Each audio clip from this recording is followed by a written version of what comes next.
So good morning all of you. Today I am going to start a new chapter, chapter 17, breathing and exchange of gases. Students, I have started chapter digestive system, but actually that chapter is deleted in the new syllabus.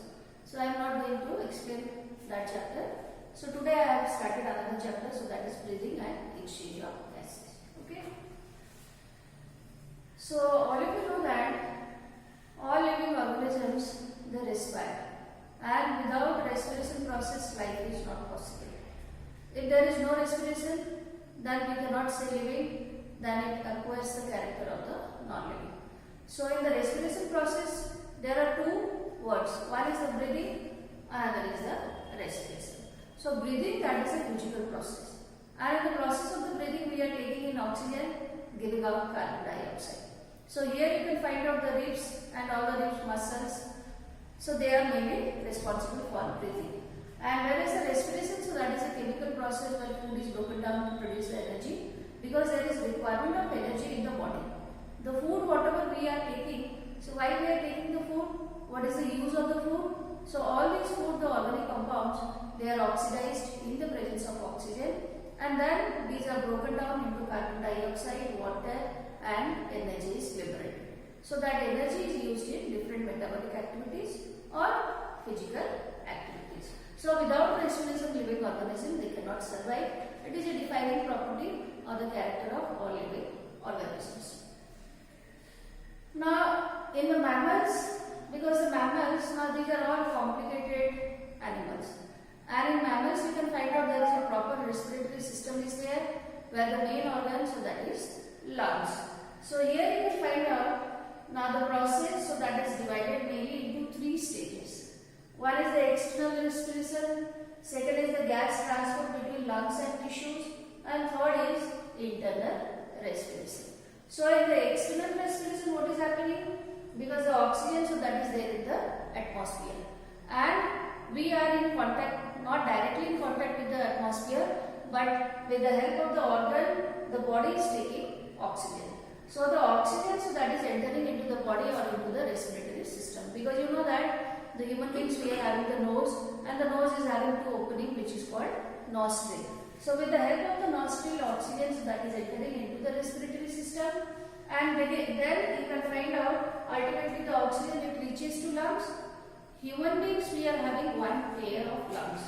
So when the oxygen reaches to lungs, then surrounding the lungs you can find out blood capillaries are there, and in blood capillaries blood is there.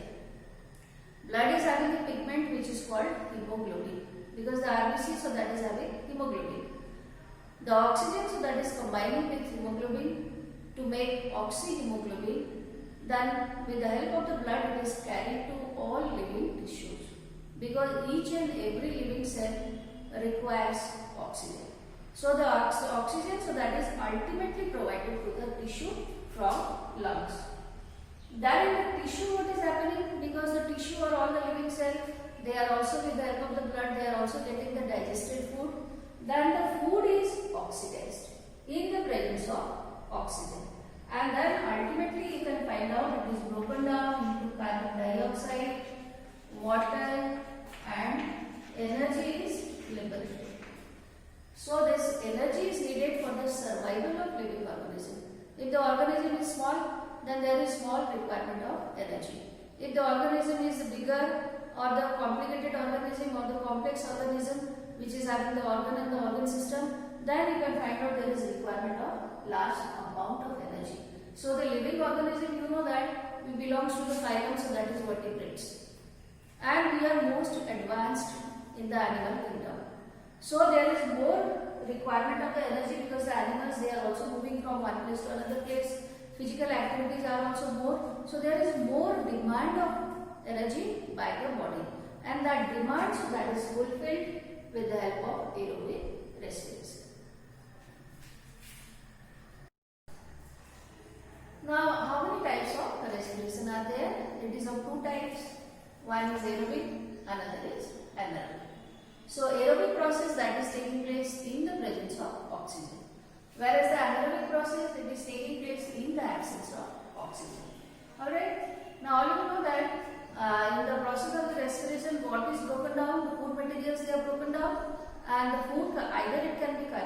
carbohydrates or the protein or the fat. But mainly for this process, the carbohydrate, so that is the suitable organic compound. And the carbohydrate, I have told you the carbohydrate either it can be monosaccharide, disaccharide or polysaccharide. If it is di and polysaccharide, then there is a requirement of breakdown to monosaccharides, because a monosaccharide can break instantly to produce the energy. So for example, if the substrate or the food, that is starch or the sucrose, which is disaccharides, then you can find out they are broken down into glucose, because the glucose, that is a monosaccharide. Then the glucose that is entering into a pathway, the pathway is called glycolysis. Glycolysis, that is a common pathway. Both the aerobic and the anaerobic process which is taking place, now before the process starts, the substrate has to enter into the pathway, common pathway, which is called glycolysis. Then in the pathway you can find out ultimately the glucose that is broken down into pyruvic acid. Then if there is oxygen available in the tissue, then it will enter into the aerobic process, and if there is no oxygen, then it can enter into the anaerobic process. In aerobic process, ultimately it is broken down into carbon dioxide, water and energy, whereas in the anaerobic process it is broken down into alcohol, ethyl alcohol and carbon dioxide and energy. So in the aerobic and the anaerobic process, what is the most important difference? In the aerobic process, you can find out there is complete breakdown of glucose, and when there is complete breakdown of the glucose, then more amount of the energy is produced. So mainly in the higher animals, you can find out higher plants in the higher animals, the aerobic process that is taking place. Whereas in the anaerobic process, there is no complete breakdown. There is incomplete breakdown of glucose. So naturally, when there is incomplete breakdown of the glucose, then there is less amount of the energy is produced. So these are the difference between the aerobic and the anaerobic process. I told you that initially the substrate, so that is entering into a common pathway which is called glycolysis. Then depending on the presence or absence of the oxygen, it will enter either into the aerobic pathway or into the anaerobic pathway. The aerobic pathway, so that is called Krebs cycle. Now we will see what are the difference between aerobic and anaerobic process. So the aerobic process, all of you know, in the presence of oxygen, anaerobic in the absence of oxygen. Aerobic process that is taking place inside mitochondria. You know that inside each cell there is mitochondria, and why the mitochondria, that is called powerhouse of the cell, because here you can find out there is actually use of oxygen to produce energy. So here it is taking place inside mitochondria, here it is outside the mitochondria. In the aerobic process, carbon dioxide is always produced, but in the anaerobic process it may or may not be produced. Then more amount of the energy is produced. Here you can find out there is 38 ATP molecules they are produced, and whereas in the anaerobic process only 2 ATP molecules they are produced. So because more amount of the energy is produced, so it is taking place in all higher plants and animals, whereas the anaerobic process, it is taking place in simple organisms like the bacteria or the yeast or the seeds or the fruits or the parasites which are living inside the body of the host. Then in these small animals where there is a requirement of less amount of the energy, you can find out the anaerobic process, so that is operating. So now we will discuss about different respiratory organs, because different animals, they are having different respiratory organs depending on the complexity of the body. In simple organisms you can find out the organs, so that is simple. In complex organisms, the organs, so that is complicated, because there is requirement of more amount of energy. So the first one, so that is the general surface of body. For example, there are many organisms which are having only one single cell. The body consists of only one cell, and they are called prokaryotes. So these organisms, they are found in water. And you know that in water also oxygen is soluble. The amount of oxygen that is only 5%. So these organisms, they are directly in contact with the environment. So the environment is the water, and water is having oxygen. So the body is directly in contact with the water which is having oxygen. So here you can find out the oxygen, it can diffuse inside the body with the help of the body surface or the area. So the process that is called diffusion. Now similarly inside, what is the use of the oxygen? so that is used to break the food and produce the energy, and also carbon dioxide is liberated. So because the amount of the carbon dioxide, so that is more inside the body of the animal, then again automatically they can diffuse outside into the water. Because the diffusion, so that is a very simple process where you can find out there is transport of molecules from higher concentration to lower concentration. So here you can find out with the help of the body surface, the organism they can take in oxygen and they can give out carbon dioxide. Now the second one, so that is trachea. So trachea you can find out, now this is the respiratory organ in insect. And inside the body of the insect, you can find out there are network of air tubes are there. You can find out the branches of the air tubes are there. And these branches they are developing from the body surface. And they are also connected to the outside environment with the help of the small opening. The opening, so that is called spiracle.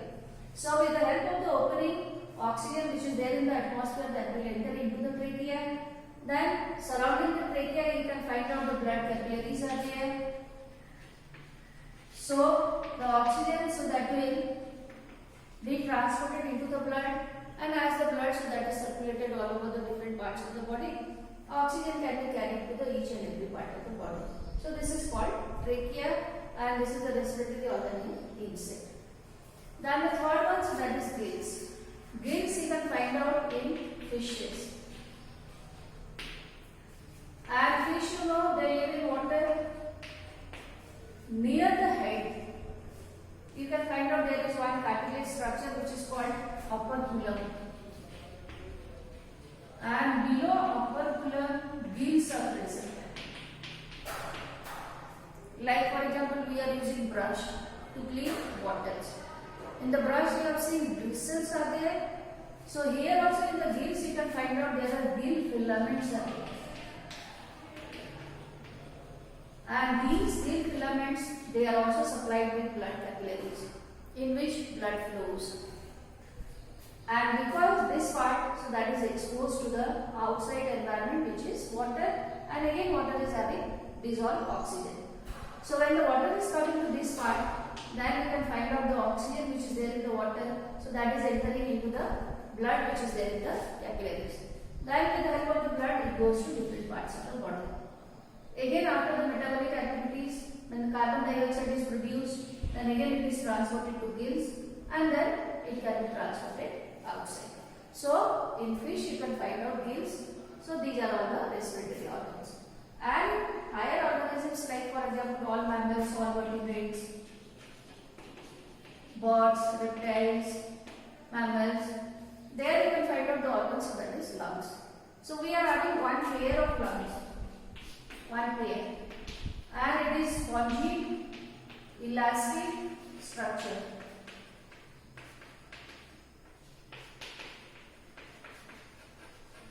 Inside lungs you can find out there are many balloon-like structure. These are called alveoli. Because the number of the alveoli, so that is in million, so automatically the area of the lung is increasing. And it is helping in the exchange of oxygen and carbon dioxide. So these are all different types of the breathing organs in different types of animals.